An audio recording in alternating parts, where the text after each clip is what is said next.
up, everybody? Welcome back.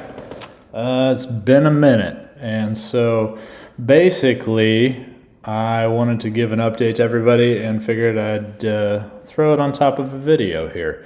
So as you just saw on the screen, this is me. This is the classic CrossFit workout called Nasty Girls, which was done very early on by some OG CrossFitters, and a video went out that's still popular to this day. One of the most popular CrossFit videos, I believe, in terms of views. But it is 3 rounds for time of 50 air squats, followed by 7 ring muscle ups, followed by 10 hang power cleans.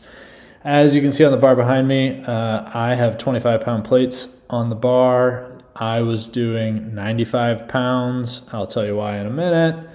The prescribed weight for this workout is 135 pounds for the males and 95 pounds for the females. So I scaled the weight to a lighter weight, and I'll tell you why. Basically, I have 2 big updates to give here in this video. Number one is, as you may notice, I got a haircut. So depending on how long you've been around the channel, you may recognize this haircut as the basically shaved head. And I did that for a long time leading up to COVID, and then post-COVID I let my hair grow out, and it ends up I had hair. Didn't really think I did, but ends up I did. So had hair for a little over 5 years, and just recently some teenage boys of mine decided they would like to shave it off, and I said, sure, I don't care. So they gave me some really entertaining haircuts along the way to shaving my hair. So back to this, I don't know if it's going to stay or if I'll grow it out again or what, but that was update number 1. No more hair on top of the head. Still got the mustache for now, though.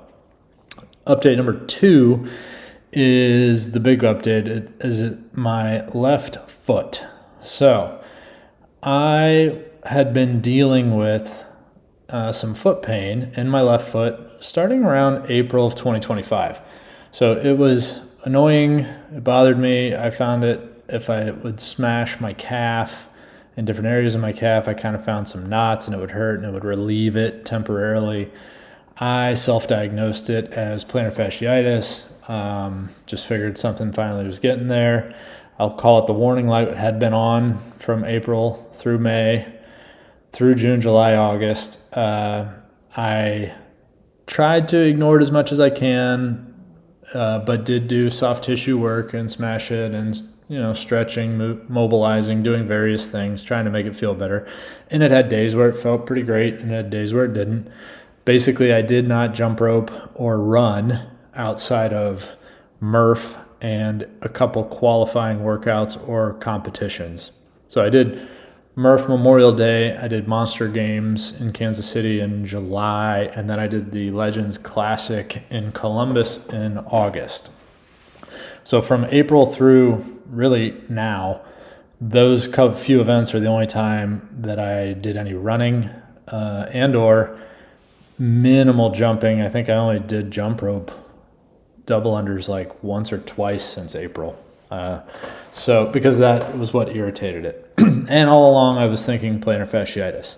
So leading up to that, and as you may remember from my last videos, at Legends Classic in Columbus, during, it was the 3rd event of 6 events, and during a 145-pound power snatch for 9 reps, on the 9th rep of me doing that, I really had to dig and push through my toes to get that bar to come off the ground, and something absolutely popped in my foot. It is not very common that I feel any pops of anything anytime in my life. It was very clear to me that something popped. It hurt a lot, and it did end up bruising over the next several days. So I came home from that event. I was able to continue, not at 100%, but able to get through the weekend with my teammates, and it was a great time. Monday, when I got back into St. Louis, I went to see my primary doctor. They tested it, I'll say, and said nothing is completely torn because you have movement in the directions that you should. but we can go get an x-ray if you want. I said, okay. So I went and got an x-ray that Monday, and it came back negative, nothing broken. I'm like, okay, cool. They're like, well, you can go get an MRI if you really want to know. I said, well, I feel like I kind of want to know so I can deal with it, because I had MFC coming up mid-October, and then I had Legends coming up in December. So got the call to get an MRI, and it ends up that was a 3.5 weeks out to get scheduled. So I did that. In the meantime, I continued, like, I'll call it 1 or 2 days a week, doing CrossFit, doing a class, doing more often mobility, doing some other stuff. I did a lot of, I'll call it farm work, outside manual labor, that stuff that basically didn't hurt me a lot in my foot outside of just the early consistent aching. But after a couple weeks, it started to feel a little better. And after 3.5 weeks, when I went to get the MRI, I was actually starting to feel decently well. So I get the MRI.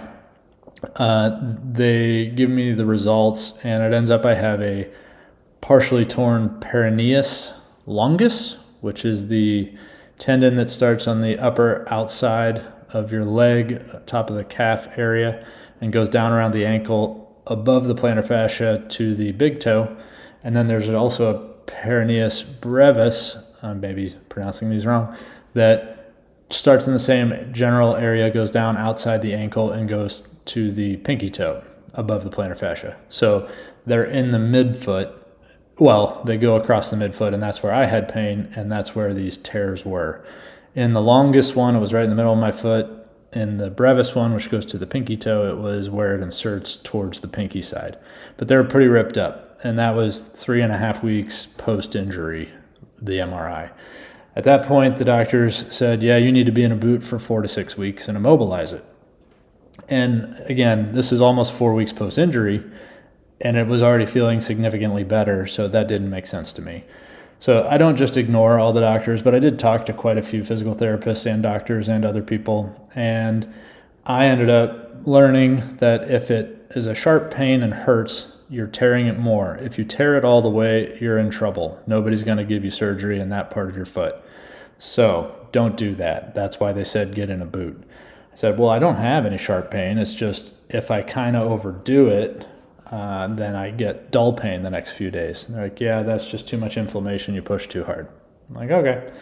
So I end up just kind of taking a step back, just doing like 1 to 2 classes a week and scaling stuff as necessary to not push my foot too hard, but try to have some level of fitness maintained. And gets me to basically this week. It's currently Tuesday, October 14th.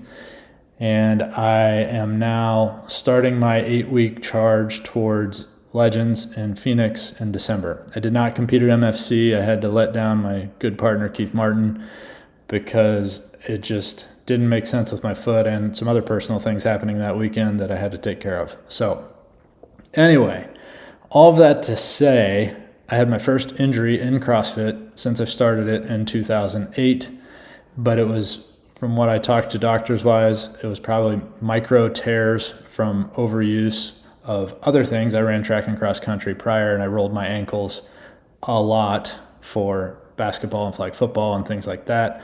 And these tendons are on the outside and provide lateral ankle stability, which is what ended up not causing it, but they were weak from all of my younger days of doing things. So anyway, that's the update, but I'm back. Sorry for not having videos for a long time, and I'm going to try to get back to be more consistent for these next 8 weeks leading up to Legends.